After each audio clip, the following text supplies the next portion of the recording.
শুরু করছি class 11-এর biological সায়েন্সের অনলাইন ক্লাস। এই ক্লাসে আমরা জেনে নেব বায়োলজিক্যাল সায়েন্সের সিলেবাস এবং কোয়েশ্চেন প্যাটার্ন কেমন হবে। এই ক্লাসে আমরা থিওরি এবং প্র্যাকটিক্যাল উভয় বিষয়েরই সিলেবাস সম্পর্কে আলোচনা করব। ক্লাস 11-এর বায়োলজিক্যাল সায়েন্সের টোটাল 100 মার্কসের পরীক্ষা হবে, যার মধ্যে থিওরি রয়েছে 70 মার্কের এবং প্র্যাকটিক্যাল থাকবে 30 মার্কের। 70 নম্বরের যে থিওরি পরীক্ষা হবে তার যে সিলেবাস তাকে 5টা ইউনিটে ভাগ করা আছে। তোমরা টেক্সট বইটি ফলো করো। Unit 1 diversity of living organism, unit 2 structural organisation of plants, unit 3 cell structure and function, unit 4 plant physiology এবং ইউনিট 5 হিউম্যান ফিজিওলজি। ডান দিকে খেয়াল করো, প্রত্যেক ইউনিট থেকে কত নম্বরের প্রশ্ন আসবে সেটা উল্লেখ করা আছে। ইউনিট 1 থেকে 7 মার্কের, ইউনিট 2 থেকে 12 মার্কের, ইউনিট 3 15 মার্ক, ইউনিট 4 এবং 5 দুটো থেকেই 18 মার্কসের কোশ্চেন আসবে। একটু ডিটেলে আমরা দেখি ইউনিটগুলিকে, তার চ্যাপ্টারাইজেশন কেমন।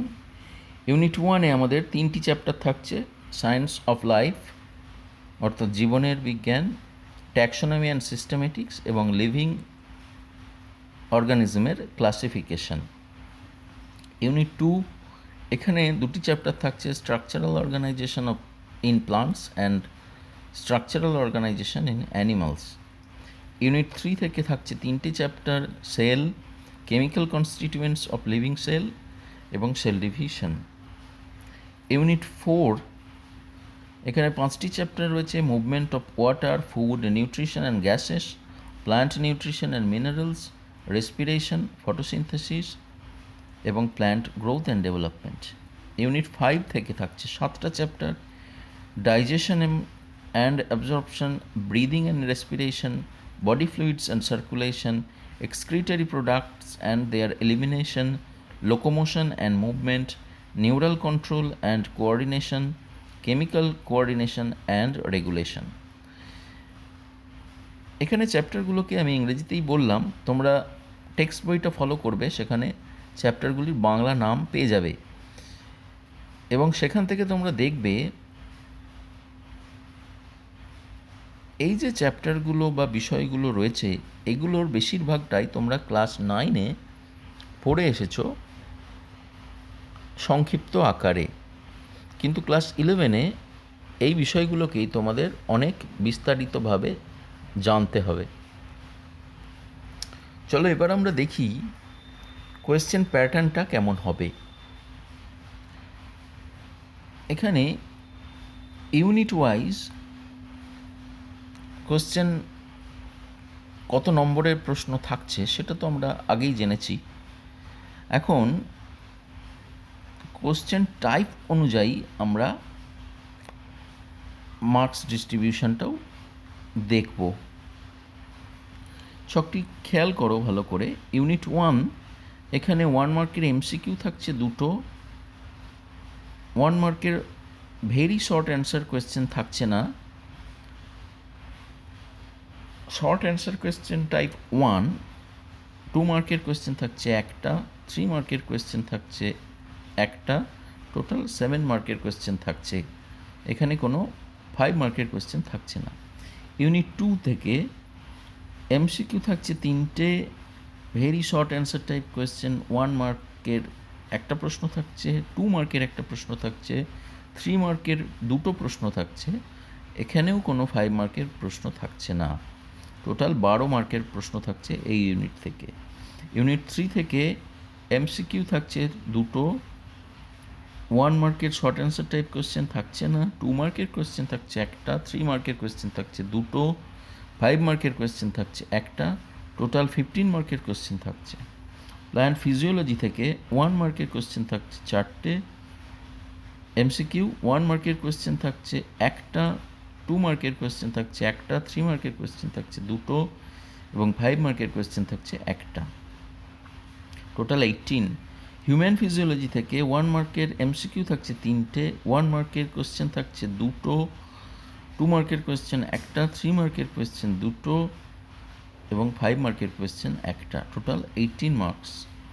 অতএব এবার টাইপ অনুযায়ী যদি আমরা দেখি, এমসিকিউ থাকছে টোটাল 14 মার্কসের, শর্ট অ্যান্সার টাইপ কোয়েশ্চেন 1 মার্কের থাকছে 4 নম্বরের, 2 মার্কের কোয়েশ্চেন থাকছে 5টা, টোটাল 10, 3 মার্কের কোয়েশ্চেন থাকছে 9টা, টোটাল 27 এবং 5 মার্কের কোয়েশ্চেন থাকছে 3টে, টোটাল 15 এবং সর্বমোট 70 নম্বরের থিওরিটিক্যাল পরীক্ষা।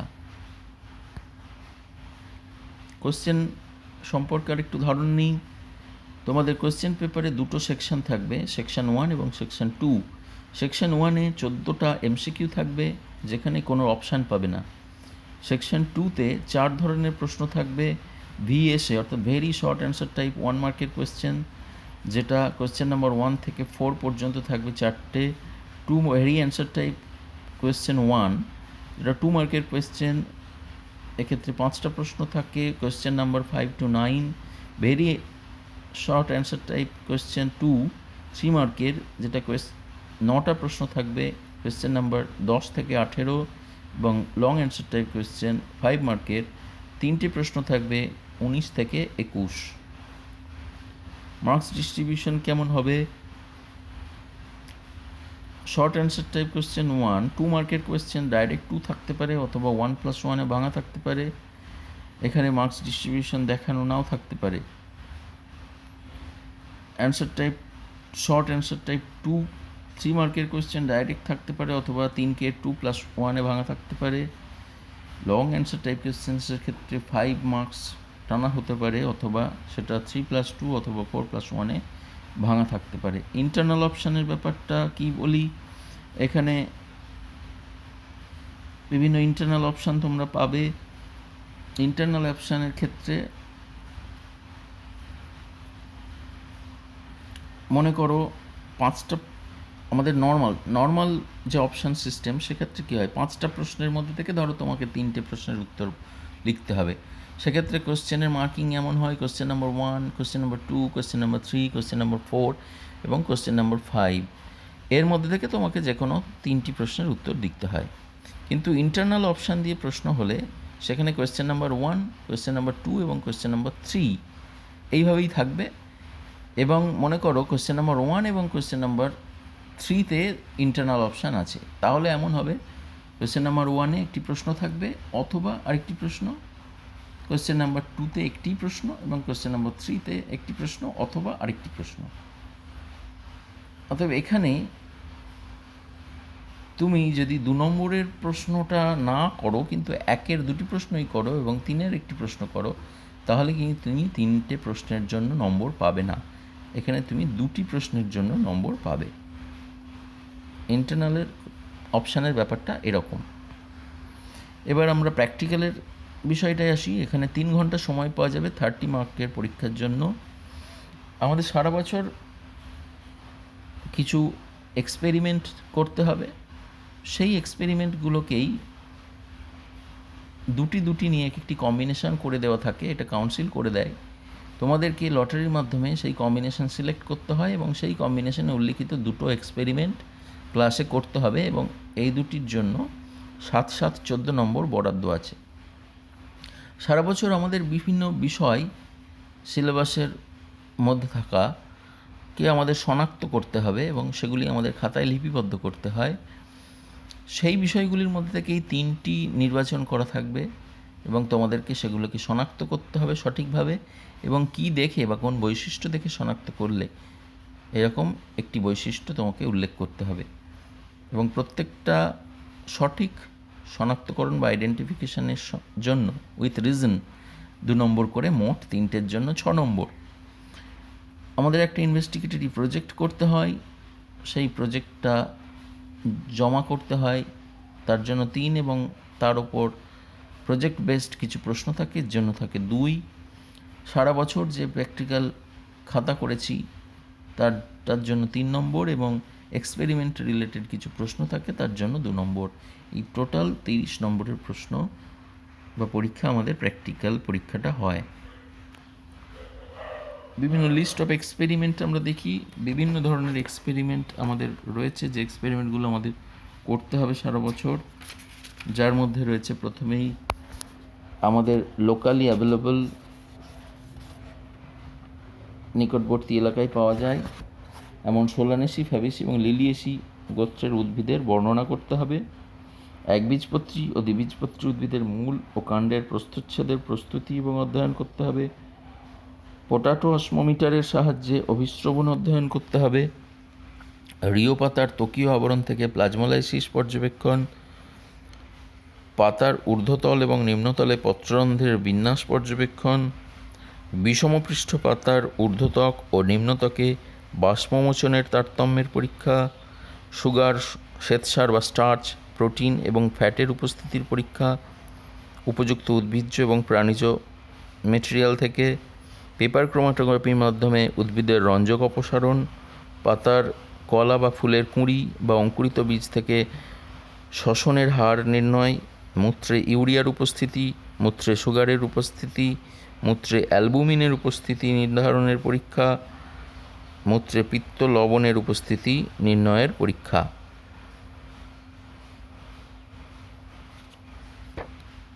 এছাড়া আমাদের সারা বছর যেগুলো আইডেন্টিফাই করতে হবে বা শনাক্তকরণ করতে হবে সেগুলির মধ্যে রয়েছে যৌগিক অণুবীক্ষণ যন্ত্রের বিভিন্ন অংশ, কারণসহ বিভিন্ন জীবের নমুনা সংরক্ষণ, কারণসহ বিভিন্ন প্রাণীর নমুনা সংরক্ষণ, পার্মানেন্ট স্লাইড বা প্রস্তুত করে রাখা স্থায়ী স্লাইড থেকে উদ্ভিদ ও প্রাণীর কোষ এবং কলা পর্যবেক্ষণ, স্থায়ী নমুনা থেকে উদ্ভিদ ও প্রাণীকোষের মাইটোসিস পর্যবেক্ষণ, উদ্ভিদের মূল কাণ্ড পাতার বিভিন্ন ধরনের পরিবর্তন, মডিফিকেশন সম্পর্কে জানতে হবে, পুষ্প বিন্যাসের শনাক্তকরণ, বীজের ইমবাইবিশন সম্পর্কে অধ্যয়ন, বিভিন্ন এক্সপেরিমেন্টাল সেটআপ থেকে বিভিন্ন বিষয়গুলি পর্যবেক্ষণ এবং তার সিদ্ধান্তে আসা, যেমন anaerobic respiration, phototropism, apical bud removal এবং সাকশন ডিউ টু ট্রান্সপিরেশন। এছাড়া হিউম্যান স্কেলিটনের বিভিন্ন অংশ এবং তার জয়েন্ট বা সন্ধি সম্পর্কে অধ্যয়ন করতে হবে, আর বিভিন্ন প্রাণীর এক্সটার্নাল মরফোলজি স্টাডি করতে হবে মডেলের মাধ্যমে। এছাড়াও আমাদের একটি ইনভেস্টিগেটরি প্রজেক্ট থাকে যেটি আমাদের করতে হবে। এই প্রজেক্টটি আমাদের সিলেবাস অন্তর্ভুক্ত বিভিন্ন বিষয়ের মধ্যে থেকেই হবে। তো এই ছিল আমাদের ক্লাস 11-এর সিলেবাস। পরবর্তী ক্লাসগুলিতে আমরা সিলেবাসের বিভিন্ন টপিকগুলো সম্পর্কে আলোচনা শুরু করব। ধন্যবাদ।